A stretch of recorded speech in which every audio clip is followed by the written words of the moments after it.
First world problems. World problems. It's not a bird, it's not a plane, it's Superhero Slate. It's a modern podcast where we talk about everything that's great, like movies, TV, superheroes. It's Superhero Slate, oh yeah. Hello everyone and welcome to Superhero Slate, the show where we run down the latest super entertainment news. We love TV, movies, and superheroes, so let's talk it all out. My name is Chris Dillard. And my name is Mike Royer. And after a 2-week hiatus, we're back. And Yes. we're going to discuss Spider-Man's Homecoming Okay. a little more. Fox has a really ambitious release schedule. Really ambitious here. That's one way to put it. Yeah, the first Jumanji sequel trailer. Oh, God. I guess we have to talk about that, yeah. I gotta get Mike's opinion on this and more. It's been a busy week. We don't take too many weeks off here at the Superhero Slate. Usually around the holidays at the end of the year. Usually once during the summer. So usually we're throwing at least 50 news episodes at you a week. So yeah. So we've been building up a little bit of news. 50 a week? You mean 50 a year? No, 50 a week. You know, we're where that am I ambitious. for these other 49? We're that ambitious, apparently. Yeah. No. So we're back. I think last year.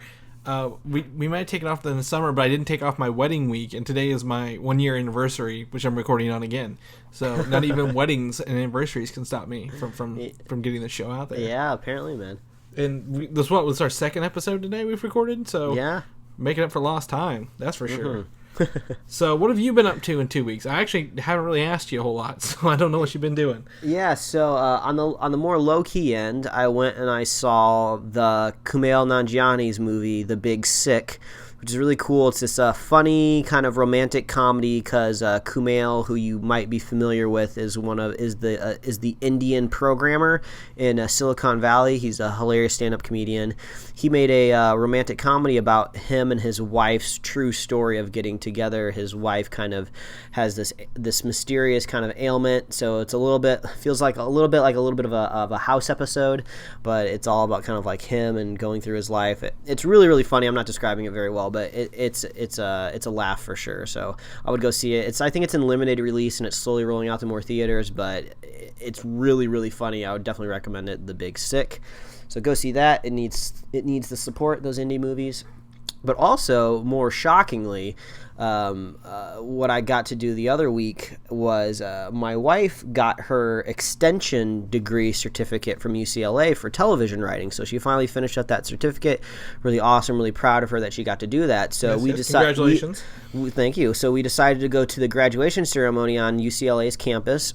And it was it was a really big ceremony because a lot of these different students with different degrees of study, like finance and programming and stuff all over the map, were getting their degrees. And instead of everybody walking up on stage, they all just each group kind of stands for recognition. So that was kind of nice. You didn't have to sit through like just a long droning line of names. So that was nice. But so my wife got that. But surprisingly, the commencement keynote speaker was kind of to be announced. So I don't know if they're just waiting to reveal who it was or if they're kind of just keeping it low key to kind of surprise everybody. So, we show up, we're there on campus, we're getting ready to get in line to walk into there, and Andy kind of checks her email and she sees who's the keynote speaker it is, and surprise, her mouth drops and looks over at me and she's like, "You're not going to believe who the keynote speaker is today." And I was just like, who could it be? Maybe it's, somebody I've heard of. She's just like, "It's Stan Lee." And I was like, "What?" I just started yelping in the car. I was like, "No way, are you serious?" And she's like, "Yeah, Stan Lee is a keynote speaker." I was just like, holy shit, this is amazing. I didn't know Stan Lee had any sort of connection to UCLA. I don't really know technically if he does, but he was receiving their very first honorary award of innovators or legendary people in the industry. I don't really know exactly what the award was, but they were giving him an award. So he was there and he gave a keynote speech. It was really cool. he just kind of gave an anecdote of basically talking about how he invented Spider-Man, which is very timely with the Spider-Man movie coming out.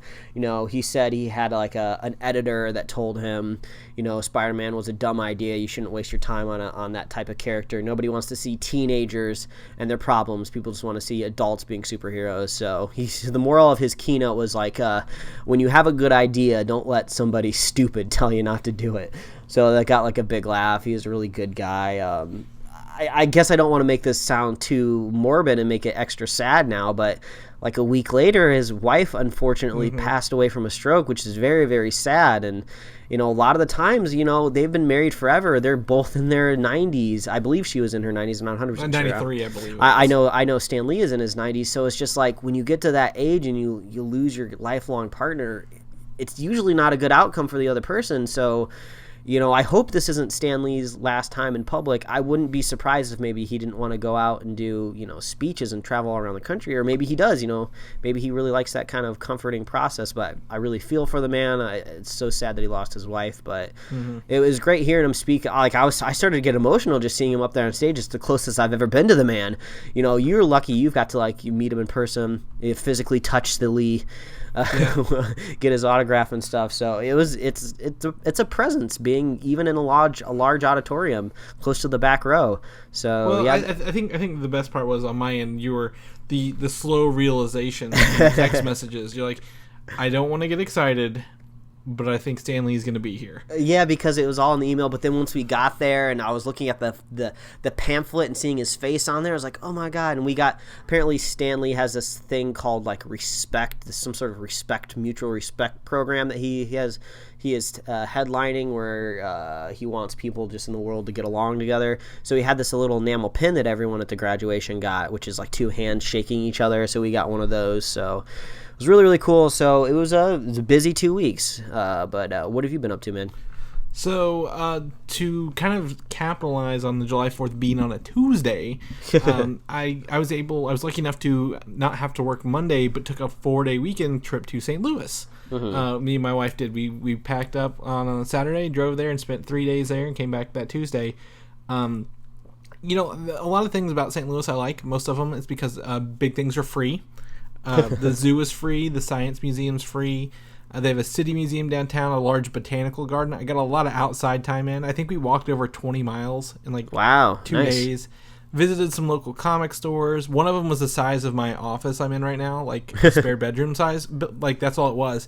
And that was cool to talk to these different people and kind of see what their stuff was going on there.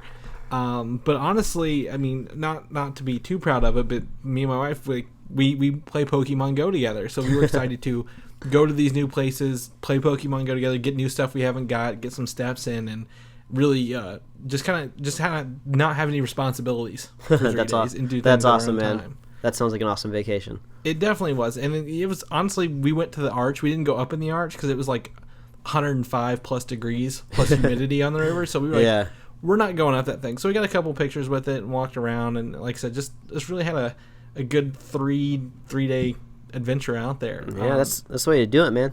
If anything, I would recommend Drury Inn hotels for sure, because they have a 5:30 to 7 p.m. Happy hour in their hotel where you can get 3 free drinks per person in your room. Whoa! And they were making some pretty good drinks and some food, like snack food, like nachos and some hot dogs and stuff like that. So it was fun to just actually be at the hotel and chill occasionally. All right, that's awesome. Do that. So, if anything, the City Museum is not for adults. That's my only recommendation. It's a lot of climbing and getting lost in this big warehouse turned into kind of art installation, but it's like a kid's playground. So, oh, gotcha. If I was to give any recommendations, it's don't go there. But, skip it. Go catch Pokemon instead. Yeah. So it was a really, really good time to be outside and just, again, like I said, get away from responsibility for a few days. Awesome. It was kind of sad because a lot of people at those comic book stores, they have in St. Louis, someone was able to get Spider-Man early, at a theater, and they all watched it. So have you seen Spider-Man? I'm like, no. I'm going to, but I don't get to. So that was going on. So. But other than that, that's been it. A lot of work stuff. We lost a drone at work last week. A hawk attacked it in midair, so That's a fun story. I've got to tell everybody this week about the hawk attacking the drone, and so on and so forth. And starting tomorrow, we're starting our official house search process here. So we're congratulations! Thank you. Move from that to home. So I've started actually packing already because I know I'm busy all the time. It's gonna take a while to pack up those pops, man. The pops are actually halfway packed already, believe it or not. But I'm actually going to do a big comic book purge. Like, get rid of a lot of these books I have digital copies of online already, and do that. So if you're in the Louisville area and want some comic books, hit me up because I will gladly give a lot of these away. You'll have to stay till the end of the show, though, where he gives out his Twitter handle. So yeah, you'll have to figure out later how to get a hold of me. But that's it for me. Not nearly as I guess exciting as you, but I guess ours was more relaxing. I don't know. We're not comparing. It's time for Superhero Slate News, Mike. We've been putting this off for 2 weeks. I guess it's time we finally get into it, huh? Yeah, man. All right, well, let's get into it. So first up, Spider-Man Homecoming came out this week, which is no big surprise. We've been talking about it for years. And we finally saw it. We have a spoiler cast that you can listen to get our full, unfiltered opinions on this movie. And just to give you a quick impression, 2 thumbs up for me. Yeah, 2 thumbs up for me as well. Easy to recommend. Anyone's going to have a great time in this movie. Any sort of blemishes we had on the movie, we'll talk about in the spoiler cast. Just kind of little nitpicks here and there, but you're gonna have a great time. Hilarious, fun, awesome action. Tom Holland is amazing. It feels Spider-Man. good to be back into Spider-Man mode, like a good Spider-Man mode. For sure. So that's, we couldn't probably recommend it more, despite the fact Mike already forgot Guardians came out this year. Yeah, man, it's been a packed year already. We're halfway done. It's been a busy year. It's only getting busier. I love it. I love every second of it. So here's a fun fact about Spider-Man. They said Tom Holland came out and said that the kid in Iron Man 2 with the Iron Man mask could be Peter Parker. Like, he's like, yeah, that's Peter Parker. So the age kind of lines up in the movies from Iron Man 2 to this. That's a whole different story. But apparently that's what they're gonna say is Peter Parker in retrospect. So. All right, might as well. I mean, a lot of people don't really dig Iron Man 2, so if there's a retroactive way they can make the movie a little bit more appealing to people, that's one way to do it. Yeah, I think the Stark Expo is probably some of the coolest parts of the movie. I do love seeing Justin Hammer be super awkward on stage before he introduces these things, but yeah. So if you want to see where Spider-Man got his Marvel cinematic introduction, I guess that's what it is now. So can't argue with it. But now we got to look forward to the next one. Of course, there's going to be more Spider-Man movies. Spider-Man Homecoming 2 is not the official title of it. They said they will come up with a different name. Yes, I believe so. Until then, we're probably going to call it Homecoming 2. But it takes place like right after Avengers 4, like minutes after, it says. Oh, okay. Well, that kind of makes sense. No spoilers, but Homecoming is kind of right off of the heels of Civil War in a way, so I could see that happening. Yeah, and definitely, again, something, it could be a time gem thing where the universe is reset, and this movie picks up right where this new universe starts, or maybe there's a bunch of destruction, and he's got to go around and deal with another, like, world-ending level event going on around him while he's trying to keep low to the ground. So who knows? But I think that's cool. Like they've already thought out, like, yeah, we're gonna go right after Avengers 4 ends. We're gonna kick it right off. So it's the first movie afterwards too, so it makes sense. So we'll take it. And Jon Watts has not signed on as a sequel's director, but is expected to return as a director. Yeah, it seems a little bit like the Ant-Man situation here. I forgot the director off the top of my head. It's like right on the tip of my tongue for Ant-Man. Peyton Reed. Yeah, Peyton Reed, that's what it was. I knew there was a P in there somewhere. So it's not surprised he wasn't confirmed right away, but then he is coming back. So it's hard to say with these big Marvel movies how much the director gets credit for it, because a lot of times I think the studio has their hands in it more than usual. So maybe we thank Kevin Feige a little bit more for the direction of these movies more than the director, because like you told me when I was looking at Jon Watts' IMDb page, pretty short. So maybe they just wanted somebody that would play ball with the studio. Either way, the movie turned out great. So good job, Jon Watts, on whatever you ended up doing, whether it was the whole movie or just a junk. Yeah, and at the same time, the box office numbers still aren't in, but it is, I think, the second biggest Sony release ever. So like, they're definitely Sony is benefiting from it. Marvel's benefiting from it. Everyone is getting good things from Spider-Man 1. So obviously, if it ain't broke, don't fix it. As we move towards 2, so we'll chalk that up as a win if he comes back.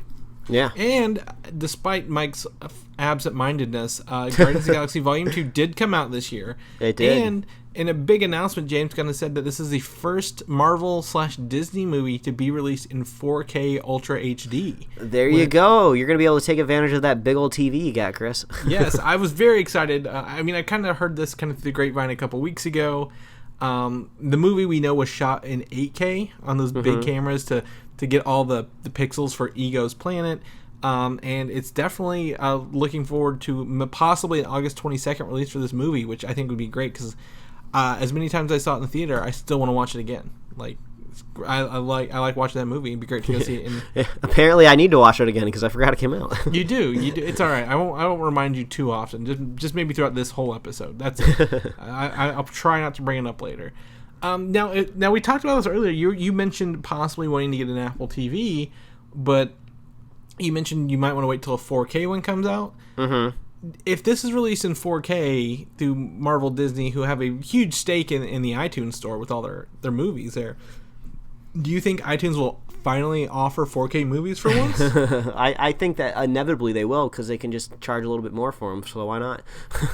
Yeah, I mean, I'm just curious because, I mean, right now nothing in the iTunes store is 4K, so, like, are you upset since you buy digital? Like, nah, I don't even have a 4K TV, man, so it's not even... Eventually one day I'll have one, so it's not too much of a bother for me. Yeah, I just wasn't sure if that was going to be something like you felt left out or something. No, like that, I'll just have you'll just have to let me know how it looks. Yeah. Maybe I can take the 4K camera on my phone and FaceTime you with it. Oh yeah, that might work. Yeah, we'll figure this out. But we're gonna go back a little farther into Guardians of the Galaxy Volume 1. Remember at the end in the collector's thing, everyone thought the cocoon there was Adam Warlock's cocoon for a long time. Well, it's gone to been clarified that is a early Sovereign, the Golden People prototype for their cocoons. And that's why the later one looks a lot like that in Guardians 2.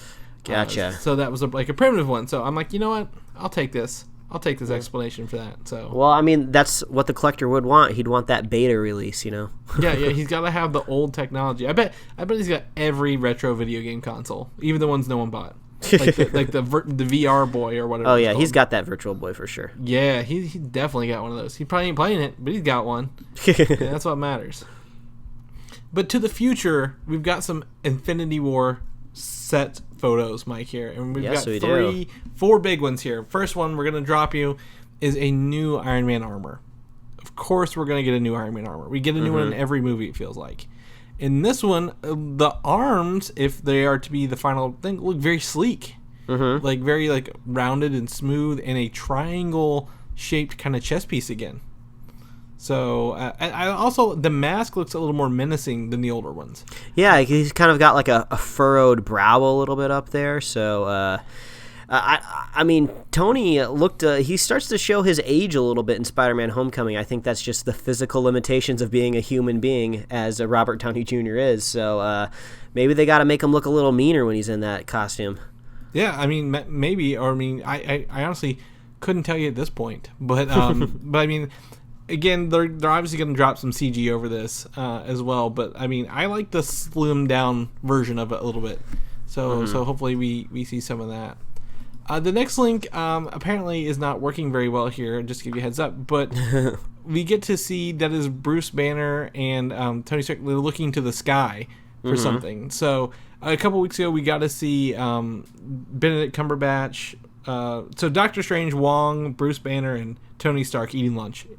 And this image that is not working actually shows them all together on the scene, but Iron Man is in his armor, and they're all looking at the sky like something's coming down at them. And I think what they're looking at is probably going to be this guy who's covered in motion capture equipment from head to toe, literally, and with a camera pointing at his face, tracking his dots. So I think they're tracking some sort of CG character, maybe a henchman of Thanos, possibly coming to Earth. Oh, is it ever? So this next shot is actually an attack on Doctor Strange. So we got 2 shots here, one with on Doctor Strange, one without.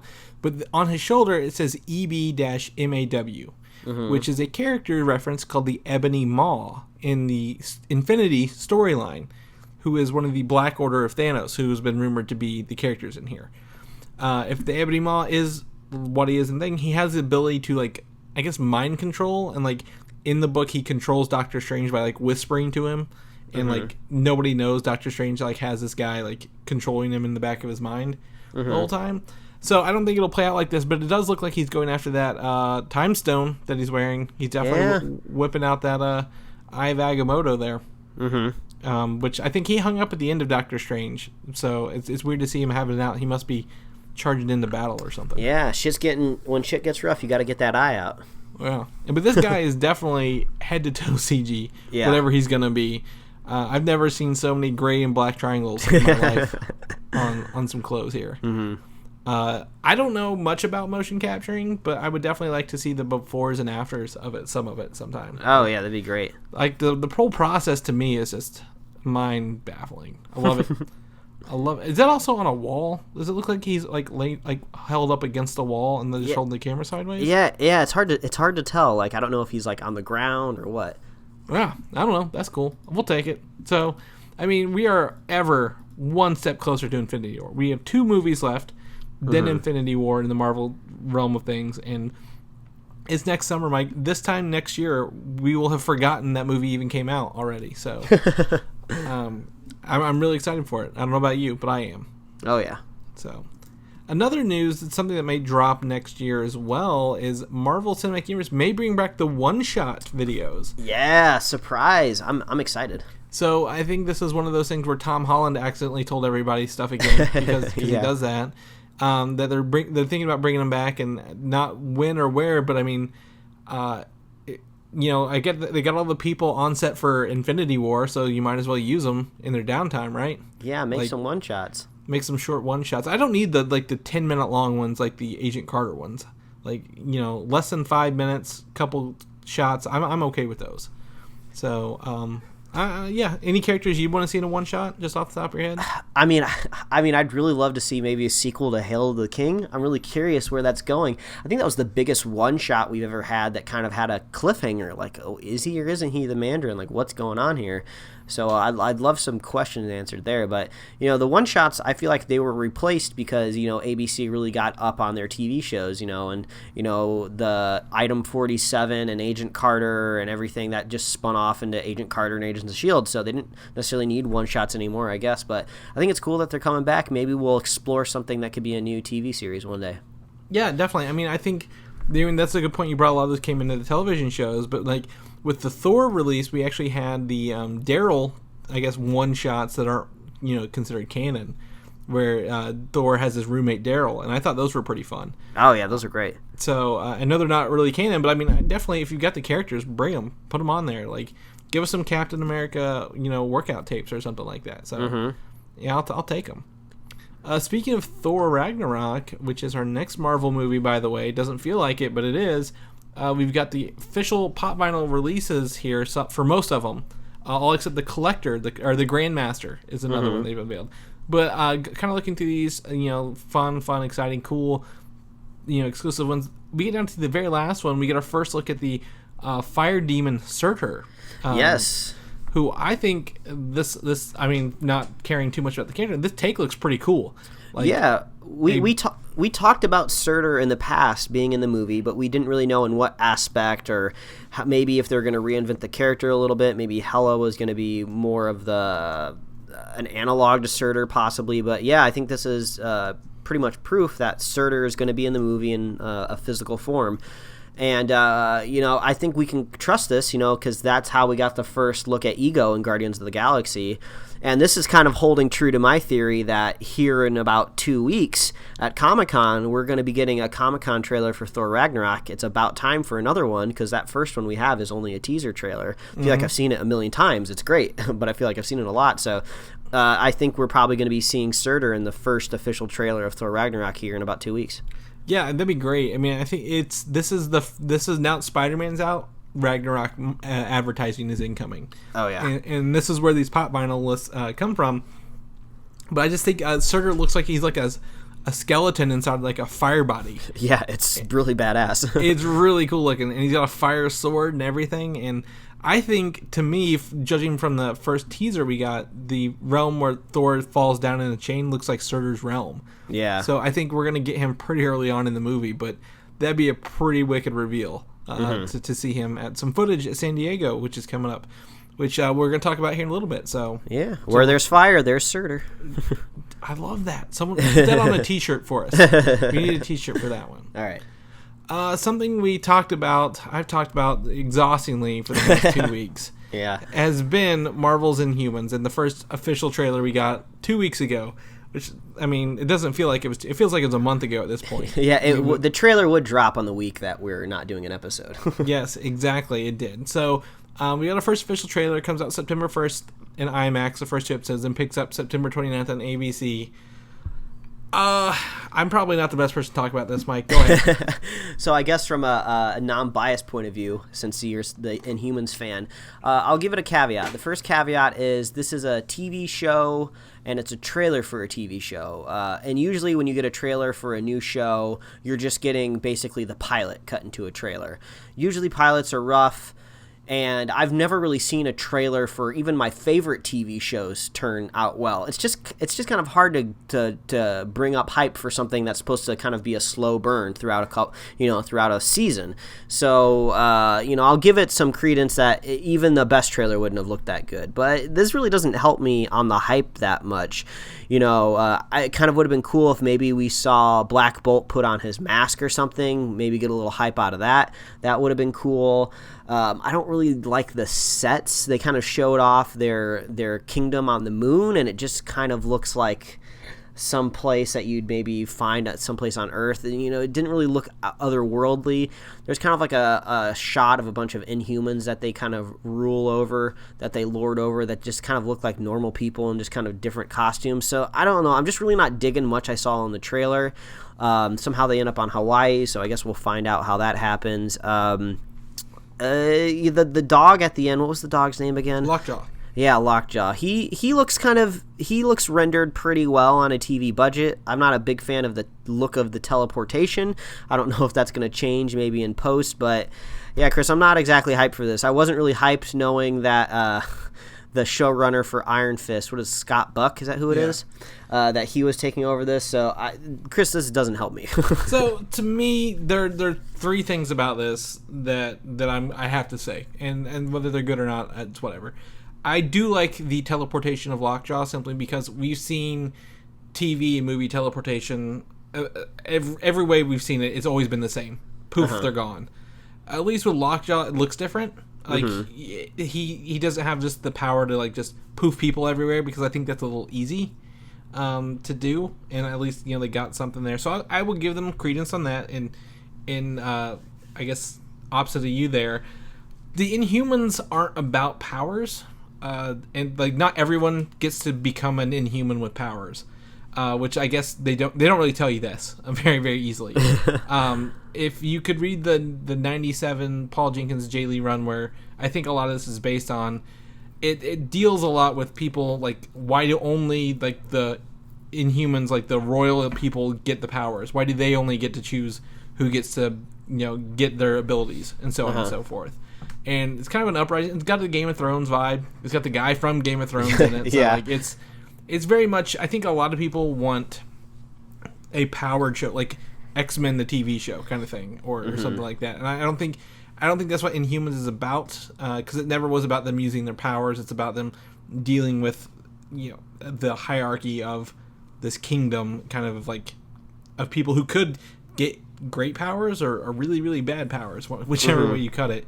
So there's that. And then, like you said, it's a TV show. I think a lot of it's the pilot. Like, if you cut stuff in it from episode 8 within the trailer, like that's the ending. Like, you're giving away the whole thing.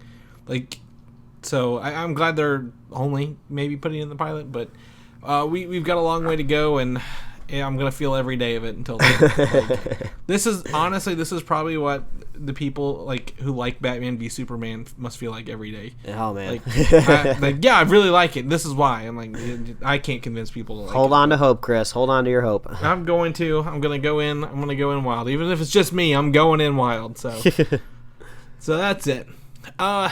down the road from Marvel, and kind of tied in Inhumans, because they're both created by the Kree, is Captain Marvel, the film. And we've got some confirmation that Samuel L. Jackson will make his return to the Marvel Universe in Captain Marvel. Wow. So I guess is that confirmation that we're not going to be seeing him in Infinity War Part 1? I guess so. I mean, he may show up. We don't know, but it may be more of a bigger role, kind of like Winter Soldier. Well, I mean, that could make sense. So, because Captain Marvel, she's supposed to be pretty tied in close with, what do they call it, SWORD, the space version of S.H.I.E.L.D.? Yeah, she's kind of SWORD, but she was also a captain in the military on the ground, so she's like kind of like Captain America. Yeah, so I think you kind of have that military institution connection there, and judging from Agents of S.H.I.E.L.D. and Guardians of the Galaxy, we're starting to move more cosmic, and humans seem to have their reach outside of the of gravity, I guess, into orbit. So maybe Nick Fury will kind of like show up as some sort of consultant for SWORD or something like that. And actually, it might make sense since we're not getting Captain Marvel until after Infinity War Part 1, maybe the space presence will be set up by then, and it'll make sense that Nick Fury can easily go into space. Because right now, things are somewhat grounded in reality on Earth. We don't really have active space stations that they can easily get to. So maybe that all will flesh out by the time Captain Marvel comes around. But yeah, looking forward to seeing Samuel L. Jackson again. Well, I think between Inhumans being set on the moon and the Guardians coming to Earth, and then ultimately maybe S.H.I.E.L.D. is set in space in the next season. So I think a lot of things are lining up for that to come true that you said there. So we'll definitely have to see. But who doesn't love Samuel L. Jackson with an eye patch on for me, right? Who doesn't? I do. I know I do. Star Wars has a new mini episodes coming out called Forces of Destiny, focused on the female characters of the worlds. And there's, I think, Rey, Jyn Erso, Princess Leia, and the pilot. No, is it Ahsoka or the bounty hunter from Rebels, the Mandalorian. I can't think of her name. Sorry, but these little things are coming out on Disney, little shorts, setting up backstories. These are all officially canon. They got some of the original voice actors back for them. Oh, great! So there's a trailer, and the release was last week. I guess between the weeks we've been out, so we just had the trailer, and the release is out, so you can catch them online. I hear people are liking them.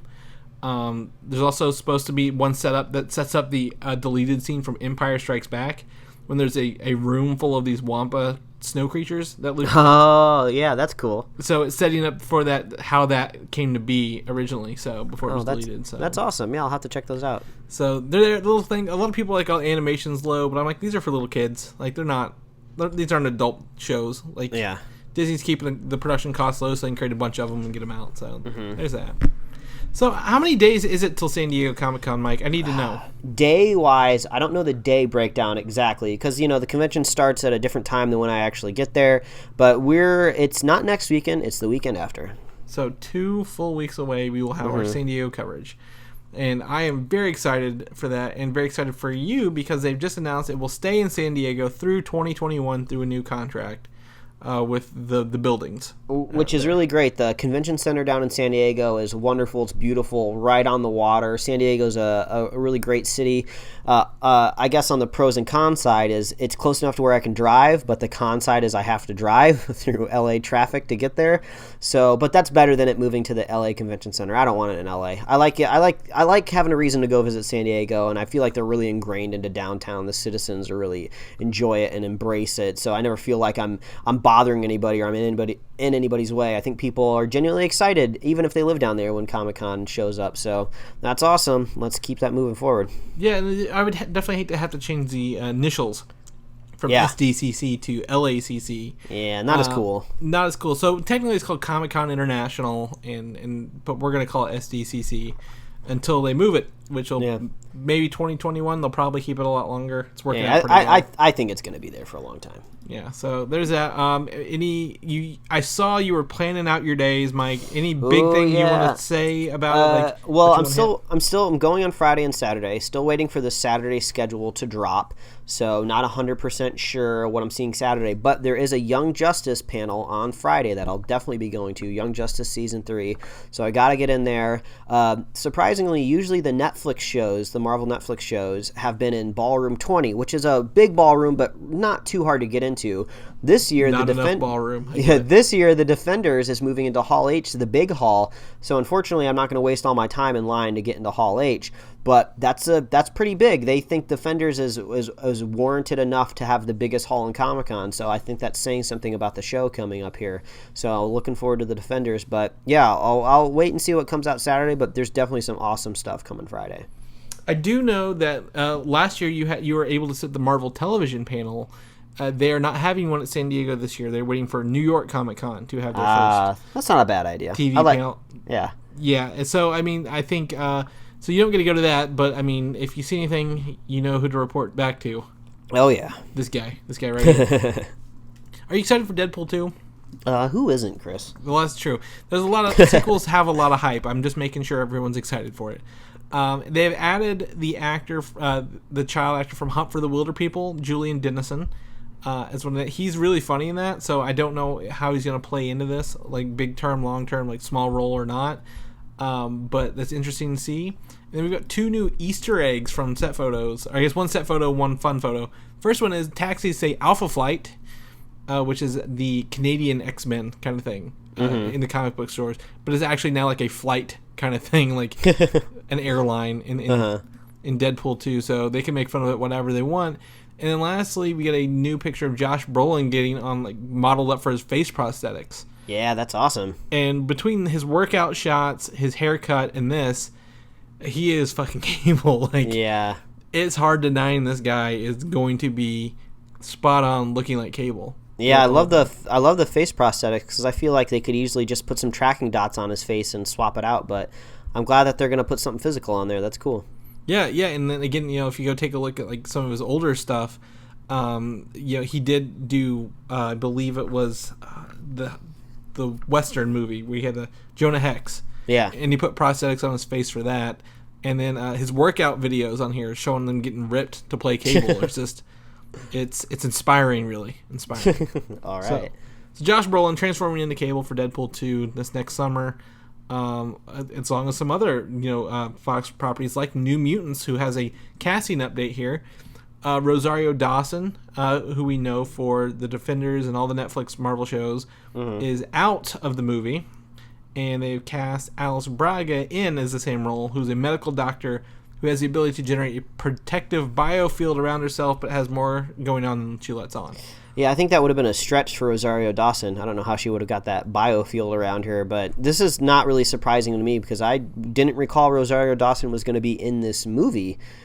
So we might have talked about it, but I probably just forgot. So yeah, not a big deal. It would be kind of weird because you'd be crossing into the Fox universe from the Marvel universe. Well, she's also Batgirl in Lego Batman. Like, come on, girl, give some roles to other actresses. You can't have them all. She's getting work, that's for sure. Yeah, so that's fine. They say she's out because of the production schedule on like the Marvel shows. Luke Cage and Daredevil are kicking up.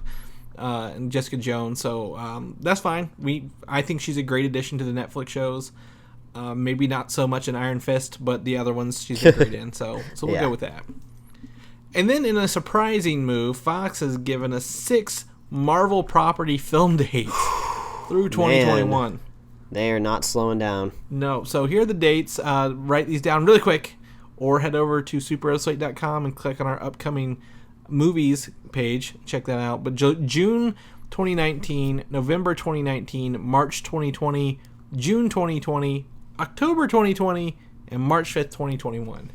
I won't hold too much credence to all these dates because unless they announce like actual titles that are going to go there, obviously I think they've done this with Gambit before and that didn't pay off. That Gambit didn't pay off for them. So I think obviously we got a Deadpool 3 in here, probably got an X-Force movie in here, maybe a New Mutants 2, possibly a sequel to the Phoenix movie.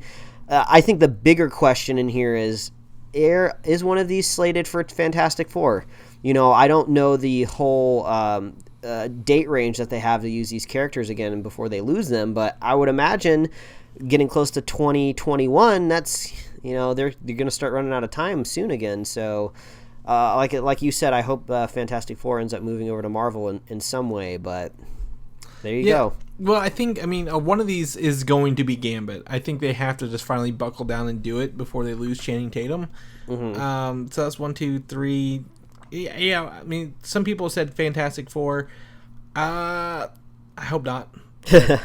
We've added these to our calendar. I mean, Fox is the first studio to fire shots into 2021. And even without a movie title, I'm like, well, nobody cares until you put a movie there, right? So, but they could also be branching off into other characters along the way. There could be an X-23 film they put in there as well that we haven't talked about. Yeah, I guess that's a possibility. So lots of choices, lots of options. Yeah, I guess that's what it is. I mean, Fox they're going to do it. We can't stop them. I'd say we could vote with our wallets, but we got to see them for the show anyway. So yeah, we don't have a choice. We don't have much of a choice. Fox, contact us. Let us see your movies early. We'll talk good about them. We will. We promise. Cross our fingers behind our back. So when we got Wonder Woman earlier this year, we got a new intro animatic with it. And that finally was released online this week, of the intro animatic for that. And we didn't really talk about it a whole lot in our Spoilercast or anywhere else. What did you think of this intro? The DC's created? It was really cool. It's reminiscent of the Justice League cartoon show. So yeah, that's cool. I think the biggest takeaway from it is, guess what? The animatic that they're showing before their movie is full of tons of superheroes. So I think they're basically maybe calling out to the fans out there that, hey, guess what? This character that you thought may never get a movie, he's in our opening animatic, or she's in our opening animatic. You might be seeing a movie of this character. So they obviously want to spread all out and just like really attack those release dates. So we'll see what comes of this. Yeah, so it's definitely interesting. This is a different approach. Marvel has been one where it's added stuff every time a new movie comes out, and DC's like, no, here's everybody. Like, we might make movies of some of these, we might not, but here's our characters. So I think one of the most biggest things that stands out to me, one of the main characters at the intro is Green Lantern. He has his own single splash page. So I don't know. Give us some more Green Lantern info. I'm really excited about that. So. Quit teasing us and just tell us, okay? Is he going to be in Justice League? We don't know. But what about Batman? Are you excited for Batman, the standalone movie? We'll see. All right. Well, the director, Matt Reeves, described his film as a chance to do like a noir-driven detective version of Batman, which is really what I want. I want a detective Batman. I'm tired of him just going around beating people up for answers. Like, do some detective work. I hope he really actually does this and isn't just saying it to appease the masses in the meantime. But I think that's a great approach to take the Batman in a new direction, in a new era with a new actor. So yeah, they have a ability here to maybe adapt what I've seen a lot of people questioning, which is the long Halloween, where you have a lot of villains that pop up in that issue, and it is very detective driven. You know, you got your noir there too, so you know you can have your villain in there, your main villain that goes over all those holidays, but then also each holiday has its own villain. So this DCEU apparently has been established for a long time. Batman's been in it for a while, so it'd be really easy to have these villains pop up. So I'd like to see the long Halloween. Yeah, I mean that's definitely a series a lot of people still talk about. So and go from there. And actually, I think if I remember correctly, have you read The Long Halloween? Yes. Okay, doesn't that actually have Harvey Dent transform into Two-Face in that one as well? Like, I think he becomes Two-Face in that one. So honestly, I don't quite remember. I've read The Long Halloween twice now, just because I really love the art in it. And the great thing is I always forget who the villain is at the very end. So even if they adapt the comic perfectly for the movie, I'll still won't remember who the villain is. So I like that. All right, there we go. So we'll take it. We'll go with that. Aquaman is I guess 2 DC movies away. By that, a year and a half out still. But we have this photo of the director. I think it's James Wan with Aquaman and Mera sitting, hanging out. A lot of, to me, if I was to say, hey, look, her hair looks just the same color as Medusa's hair, actually. So, but I mean, hers looks a little more natural, like they dyed it rather than a wig. But I think she's pulling it off. Yeah, it definitely looks good. I don't think they're in costume for anything. They could be. I don't know if Jason Momoa wears bracelets like that normally, like bracers, but he could. Like, he doesn't strike me as someone who wouldn't. Yeah. I don't know, but he can pull off the bracers too. Jason Momoa always looks like he's having a blast on every set photo I've ever seen him on, whether it's Justice League or Aquaman. So I hope his movie's just as fun. Yeah, it looks like they're having fun. It looks like they're going with the brighter colors again, using the hair from Amber Heard in the earlier photos we've released. I think it looks like a bright, colorful, fun movie that people want and need, and I'm okay with this. So yeah, let's do it. Yes, give us a great Aquaman outing. That's what we need. Because Mike's going to need something to wash the taste out of his mouth with this Jumanji 2 Welcome to the Jungle trailer. Wow, Jumanji. All right. So this dropped right, I guess, last weekend, and they showed it before Spider-Man because it's a Sony Pictures movie. They've updated Jumanji. It is now a video game instead of a board game. And if you play the video game, you become the avatar in the game. And, yeah, I don't know, man. Yeah, so if you just called this movie generic jungle adventure movie with The Rock in it, it's less offensive because you're just like, all right, it's kind of, looks like some characters having fun, movie you can take your kids to, the Dwayne The Rock Johnson's in it, so it'll make some money. Okay, a very forgettable movie, but it could surprise us, could be good. But then when you throw the branding of Jumanji on there, it's just offensive to me. Like, this is totally out of the spirit of Jumanji. I guess the whole argument of, if you're rebooting a movie, should you refresh it? Should you take it from a different angle? But to me, it just seems like, let's make a new Jumanji movie. No one plays board games anymore, though. What do kids play nowadays? They play video games, right? Oh yeah, that's what the kids are doing nowadays. That's what it feels like. What are the kids doing nowadays? Well, it's not a reboot. It's a sequel. Yeah. Well, I guess by the nature of the game, either way, you could look at it that way. To me, I think this is natural. Like the video game aspect is a natural progression. But once they're in there, like this is a chance for The Rock and Kevin Hart and the Karen Gillan who plays Nebula and Jack Black to play their stereotype typical characters. Yeah, like, I mean, they're not really trying too hard here. Yeah, surprisingly, I watched the trailer twice. There was some funny jokes in there, but overall, it's just going to be very forgettable. There's some flat. It's not for us.